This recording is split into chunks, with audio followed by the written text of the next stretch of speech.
नमस्कार दोस्तों, हमारी आज की कहानी का नाम है तोहफे। नंदनी, ये शॉपिंग बैग कैसे हैं? इन्हें क्यों नहीं पैक किया अभी तक? बेड पर शॉपिंग बैग का ढेर देखकर राजीव झुंझुला गया।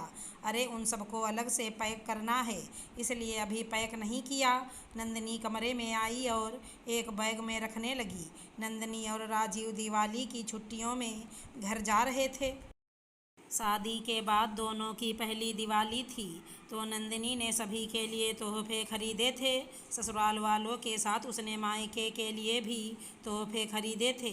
वो राजीव के साथ दूसरे शहर में रहती है। अच्छी बात यह है कि उसका ससुराल और मायका एक ही शहर में है। ससुराल पहुंचकर नंदिनी ने सबको तोहफे दिए। सभी को बहुत पसंद आए। नंदिनी की सासू माँ उर्वशी जी तो बलैया लेते नहीं थक रही थीं कि उनकी बहू बहुत व्यवहारिक है। बिना उनके कहे नंदिनी उनके लिए और उनकी बेटियों के लिए बहुत अच्छे और महंगे कपड़े लाई है। उर्वशी जी और ननदों के तोहफे देने के बाद नंदिनी ने उर्वशी जी से मायके जाने की इजाज़त मांगी ताकि वो वहाँ भी तोहफे दे आए। मायके जाकर तोहफे देने की बात सुनकर अभी तक ममता की देवी बनी उर्वशी जी के अचानक तेवर के साथ सुर भी बदल गए। बहू, ये कौन सी नई रीत शुरू कर रही? हमारे यहाँ लड़कियाँ मायके से तोहफे लाती हैं, देती नहीं। जो भी लाई हो उन्हें अपनी ननदों और बच्चों में बांट दो। सॉरी मम्मी जी, ये तोहफे मेरे मायके के लिए हैं। दीदी और उनके बच्चों के लिए जो लाई थी उन्हें दे दिया। नंदिनी ने साफ मना कर दिया, जिसे उर्वशी जी सहन नहीं कर पाईं और घर पर हंगामा कर दिया। उर्वशी जी की बात सुन घर की शांति के लिए राजीव ने नंदिनी को समझाने की कोशिश की कि वो अपनी जिद छोड़ दे। राजीव, जिद मैं नहीं मम्मी जी कर रही हैं, और अपनों को तोहफे देने के लिए कब से रीति बाधा होने लगी। क्या शादी के बाद मेरी भावनाएं अपनों के लिए बदल जाएंगी? अगर आपके रिश्तों को मैं अपनाकर उनके लिए खुशी से तोहफे ला सकती हूँ, तो अपने मायके के रिश्तों को क्यों भूल जाऊँ? नंदिनी ने राजीव को साफ मना कर दिया कि वो उर्वशी जी की बात नहीं मानेगी। देख रही है नीलम, बहुत तारीफ कर रही थी तू, अब देख ले कैसे मेरी बात की अवहेलना कर रही। उर्वशी जी अपनी बेटी से बोलने लगी, जो वहाँ पर मौजूद थी। क्या गलत कह रही नंदिनी? सच ही तो है, क्यों? आखिर क्यों? शादी के बाद लड़की से उम्मीद की जाती है कि वो अपने मायके के रिश्तों को भूल जाए। जिस आंगन में भाई बहनों के साथ खेलते हुए बड़ी हुई, उस आंगन और रिश्तों को भूल जाओ। मम्मी, एक लड़की शादी के बाद अपने माता पिता भाई बहनों के लिए कुछ क्यों नहीं कर सकती? कभी किसी खास मौके पर तोहफे क्यों नहीं दे सकती? क्या लड़की के माता पिता होना गुनाह है? मेरा भी मन करता है कि आप लोगों को तोहफा दूं, राजीव के लिए कुछ लूं, या फिर छोटी और उसके बच्चों के लिए बहुत कुछ खरीद लूं, लेकिन नहीं ले पाती। सच कहूं, बहुत दिल दुखता है तब। शायद अपने आप को इतना ज़्यादा लाचार और कभी नहीं महसूस करती। नीलम ने आगे बढ़कर नंदिनी को गले लगा लिया। अच्छा लगा ये देखकर कि हमारी भाभी को यह लाचारी मंजूर नहीं। जाओ नंदिनी, अपने मायके सबको तोहफे दे आओ।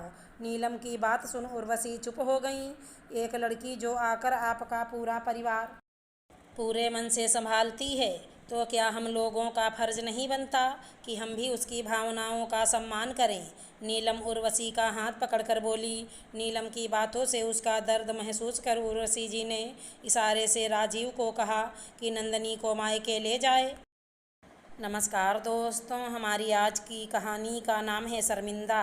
अरे वाह मम्मी, टिक्की मंगाकर चुपचाप खा रही हो, वो भी अकेले अकेले, मुझसे पूछा भी नहीं। देखो तो कैसा ज़माना आ गया है। जिस सास पर मुझे इतना विश्वास था कि मुझसे पूछे बगैर वो कुछ नहीं खाएंगी, आज उन्होंने ही मुझको धोखा दे दिया।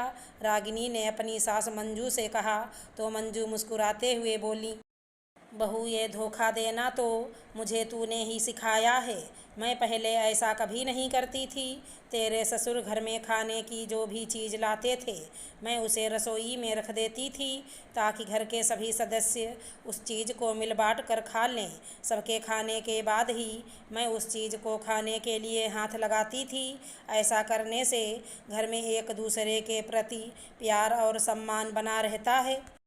मैंने सोचा था तू भी मेरी देखा देखी ऐसे ही करेगी। घर में कोई भी चीज़ आएगी, मुझे और अपने पापा को खिलाने के बाद ही खाएगी, परंतु तुम दोनों ने तो हद कर दी।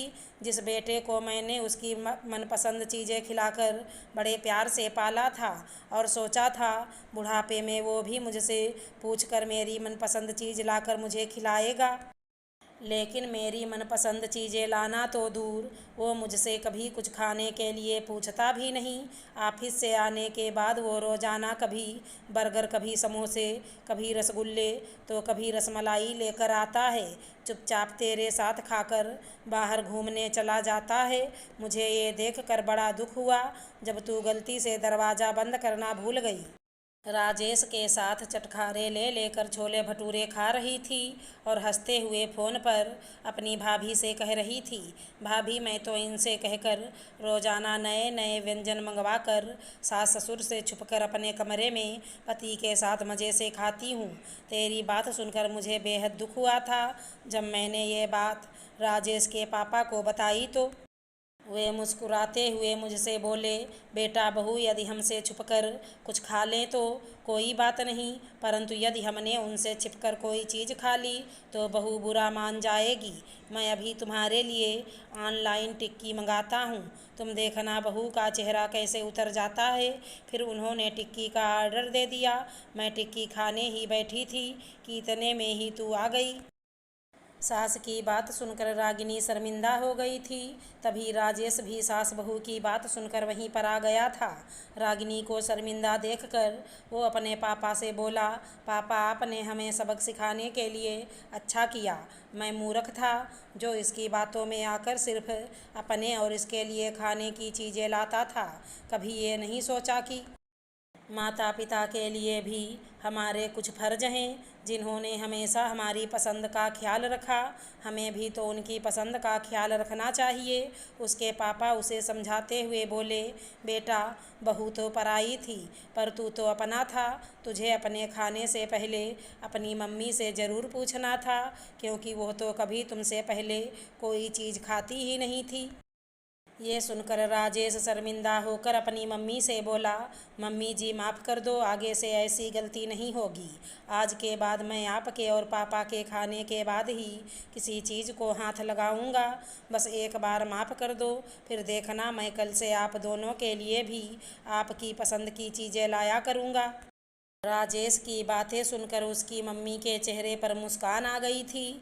हंसते हुए उन्होंने राजेश और रागिनी से कहा, चलो, तुम दोनों को माफ़ किया। थैंक यू मम्मी जी। मम्मी की बात सुनकर कहते हुए राजेश और रागिनी दोनों उनके गले से लग गए थे। अगर हमारी कहानी पसंद आई हो तो चैनल को लाइक, शेयर, सब्सक्राइब करें। राधे राधे दोस्तों।